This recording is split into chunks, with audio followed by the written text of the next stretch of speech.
quando a gente fala as coisas, é importante o seguinte, que ao mesmo tempo que a gente está falando, por exemplo, a gente está fazendo uma exortação, que é o jeito que fala mais forte, a gente está chamando a atenção na forma calma para alguém.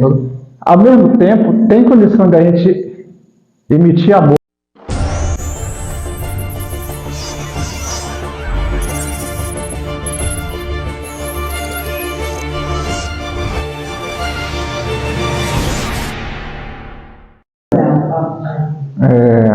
Que Linei falou agora, realmente, falta amor. Falta amor, muito amor. Porque assim, ontem eu tive uma situação que eu tive que chamar a atenção de uma senhora bem mais velha do que eu, porque ela estava, assim, buscando benefícios para ela e não estava dando nada em troca, entendeu? Aí eu tive que, assim, poxa, se alguém não fala, a pessoa acha que está abafando, né? Que está fazendo certo. Eu disse a ela que não era assim. Falei com calma, tal, né?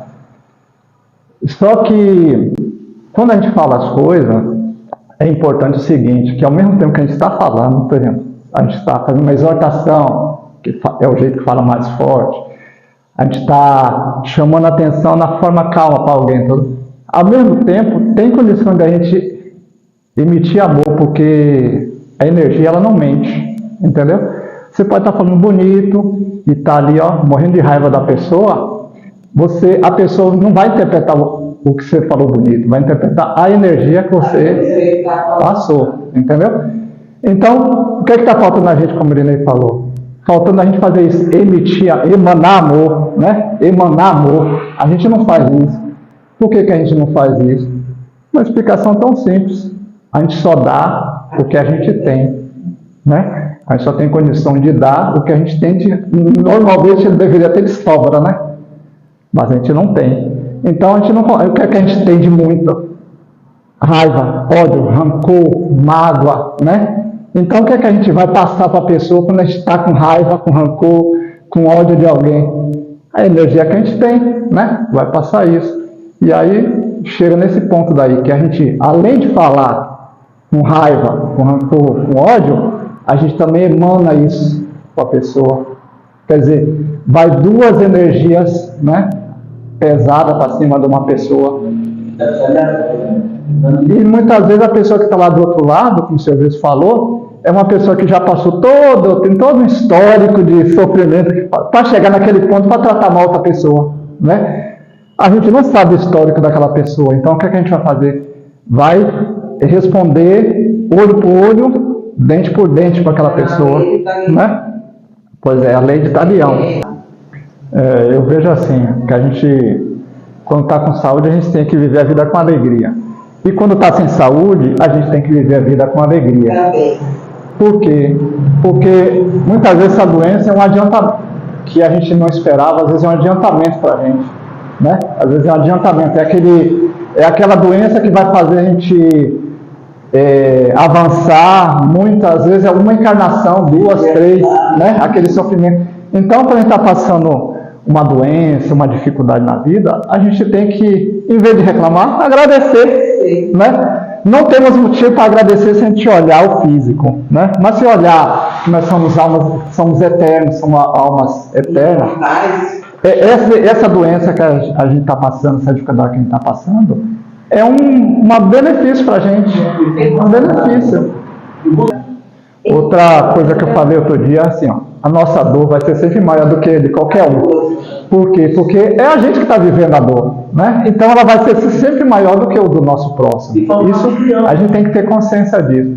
Outra coisa, isso que nós criamos. Outra coisa que a gente tem que ter em mente é o seguinte, não é porque a pessoa está sofrendo, e a gente sabe que ela está sofrendo por alguma falta, ela está fazendo tal, que também não cabe a gente ir lá e infligir mais dor nessa pessoa, né?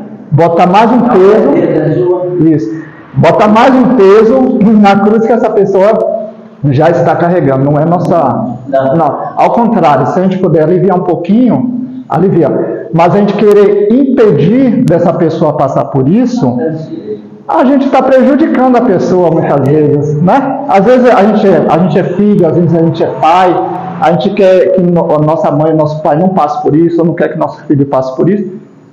Mas será que não é necessário passar por isso até para ele se tornar uma pessoa melhor? Né? É porque assim, a dor é minha, né? A dor é minha, então eu faço ela do tamanho que eu quiser, né? Eu posso fazer ela gigante, impossível de ser suportada, como eu posso diminuir ela ao ponto de eu passar por aquilo de forma leve, mais branda e rápida até, né? Porque o nosso corpo também ele reage muito ao nosso pensamento, né? Então, se a gente pensa assim que a gente vai melhorar, talvez a gente já esteja se curando sem perceber. Agora, se a gente acredita que não vai haver melhora, que a coisa só vai piorar, essa dor vai se tornar infinita. Como o senhor Bispo falou agora, aquilo que a gente alimenta é o que cresce. Né? Se você alimenta a dor, ela vai crescer. Se você alimenta a cura, é a cura que vai crescer. Eu falo assim do não controlar, porque é o seguinte, quando o pensamento chega, a gente já pensou, né? Quando chega, já pensou. Aí o que é que a gente vai fazer com aquilo? O que é que a gente vai fazer com aquilo? O pensamento chega é incontrolável, ele chega mesmo e acabou. Mas o que é que a gente vai fazer com aquilo? A gente vai transformar, isso chama transmutar aquele pensamento. Se é um pensamento ruim, a gente vai transmutar ele para um pensamento. Aí sim a gente começa a ter esse controle que o senhor está falando. A gente pode imaginar assim, que a gente é um pote, né? Um pote cheio de bolinha de gude.